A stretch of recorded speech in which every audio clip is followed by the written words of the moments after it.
Could these two NBA coaches be the first to get fired? Are they in real trouble? Nate McMillan and Tom Thibodeau are both in very different situations as the Hawks are trying to compete for NBA championships, I suppose, with their moves and their demeanor throughout their offseason, with the acquisition of DeJounte Murray from the San Antonio Spurs for the 3 first-round picks, and the Knicks, on the other hand, fighting for the play-in playoff spot as they are still looking for their max salary franchise guy in free agency. But both could be in the very same spot if they both get fired and sent to Cancun. With Nate McMillan, when he coached the Indiana Pacers before getting hired by the Hawks in the 2020-21 season, where he coached as an interim and led the Hawks to a 27-11 record, which was very impressive as he led the team to an Eastern Conference championship berth, with them losing to the eventual champions Milwaukee Bucks in a 6-game series. Then last season, coming off this appearance in the conference finals, and everyone thinking what a bright future the Hawks were having. The Hawks were disappointing last season as they barely snuck into the playoffs after winning the 8th seed in the play-in tournament and losing to the Heat in round 1 in 5 games.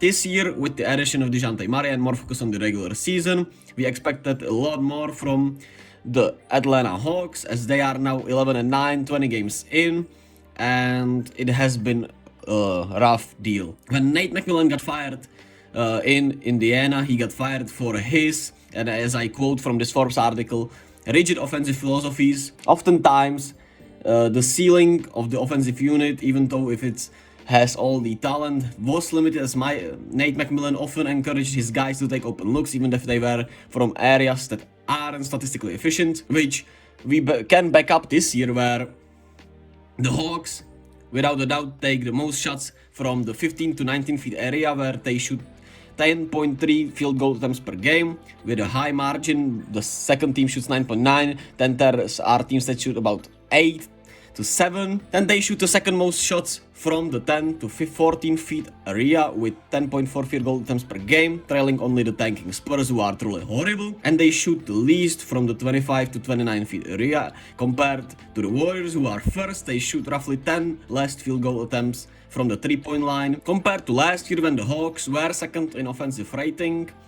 To this year they are 20th in the offensive rating, and these stats back it up. This seems like a huge problem for the Hawks, who have all the offensive talent in the world, but they might be limited by their coach, who encourages bad shooting, especially essentially bad statistical shooting. I also want to point out that in the clutch, they rely heavily on isolation with Trae Young, and well, just they rely too much on Trae Young.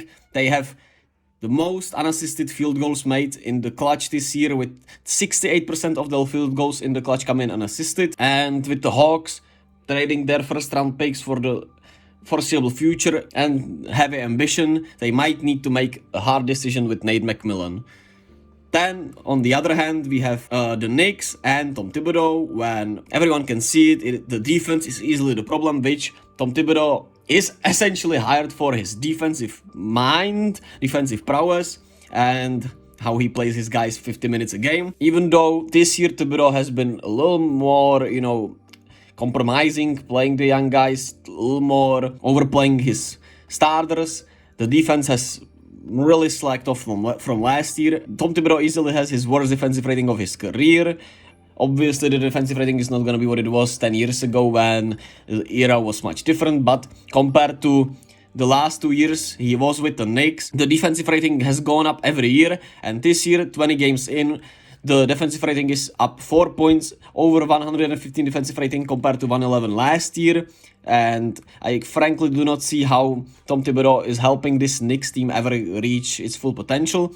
With, imagine if they hired somebody like Will Hardy that is now coaching the Utah Jazz, some young coach that could bring fire to these young guys on the Knicks team. I also want to point out the defensive problems for the Knicks, as they rank 24th in fast break defense this year. Last year they were 5th, and they ranked 28th in defensive rebounding percentage. They were 4th last year, which is a drastic decline this year. 20 games in is a huge sample size. It's 1/4 of the season essentially, and I believe they should fire. Both of these coaches should probably be fired, but will they? That's the question. Let me know your thoughts. Let me know who you think should replace them. Should they be fired? Like and subscribe, Enjoy basketball and have a good time.